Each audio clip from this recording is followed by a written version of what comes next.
அனைவருக்கும் வணக்கம். தமிழக அரசு இன்று வெளியிட்டுள்ள 8 முக்கியமான அறிவிப்புகள் என்னென்ன என்பதை பற்றி தான் நம்ம இந்த வீடியோவில் பார்க்க போகிறோம். ஸோ முடிந்த அளவுக்கு இந்த வீடியோவை ஸ்கிப் பண்ணாமல் முழுமையாக பாருங்கள். இந்த வீடியோக்குள்ளே போகிறதுக்கு முன்னாடி இந்த வீடியோக்கு ஒரு லைக் பட்டனை ப்ரெஸ் பண்ணிடுங்க.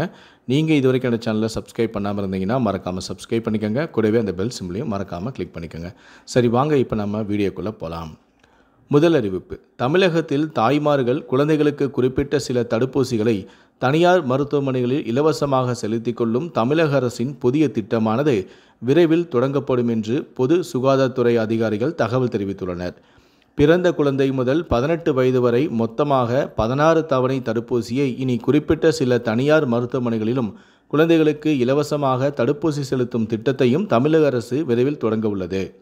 இரண்டாவது அறிவிப்பு: +2 தேர்வு மறுகூட்டல் மறு மதிப்பீடு செய்யப்பட்ட மாணவர்களின் அசல் மதிப்பெண் சான்றுகள் அல்லது மதிப்பெண் பட்டியல் ஆகஸ்ட் 1ஆம் தேதி முதல் வழங்கப்பட உள்ளன.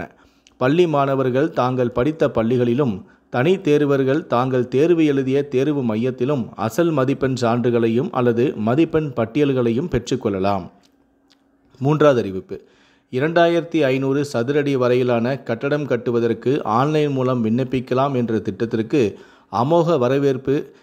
வீடு கட்ட தொடங்கிய பிறகும் கூட விண்ணப்பித்து அனுமதி பெறலாம் எனவும் அமைச்சரான முத்துசாமி பேட்டி ஒன்றை அளித்திருக்கிறார்.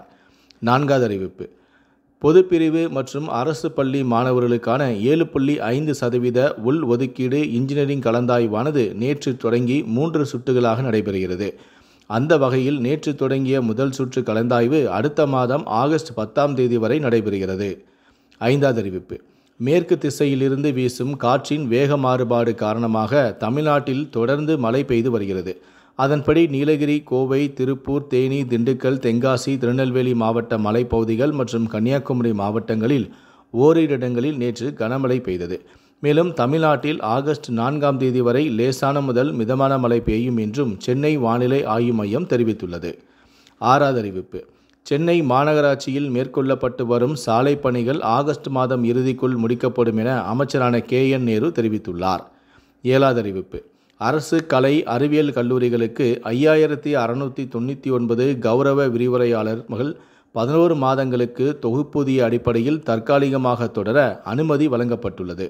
மாதம் 25,000 வீதம் தொகுப்பூதியம் வழங்க ஏதுவாக 156.72 கோடிக்கு நிதி ஒப்பளிப்பு செய்து அரசாணையும் வெளியிட செய்யப்பட்டுள்ளது. கடைசியாக எட்டாவது அறிவிப்பு: கப்பலூர் சுங்கச்சாவடியில் உள்ளூர்வாசிகளுக்கு சுங்க கட்டணம் இல்லை என அமைச்சரான மூர்த்தி தெரிவித்துள்ளார்.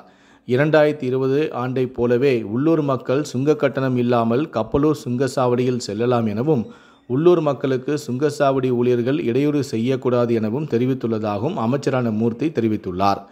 இந்த 8 அறிவிப்புகளை பற்றியும் உங்களுடைய கருத்துக்கள் என்ன அப்படிங்கிறத கீழே இருக்கக்கூடிய கமெண்ட் செக்ஷனில் மறக்காமல் சொல்லுங்கள். முடிந்தளவுக்கு இந்த வீடியோவை மற்றவங்களுக்கும் ஷேர் பண்ணுங்கள். மேலும் இது போன்ற பல வீடியோக்களை பார்க்கணும் அப்படின்னு நினச்சிங்கன்னா மறக்காமல் இந்த சேனலை சப்ஸ்கிரைப் பண்ணுங்கள். நன்றி, வணக்கம்.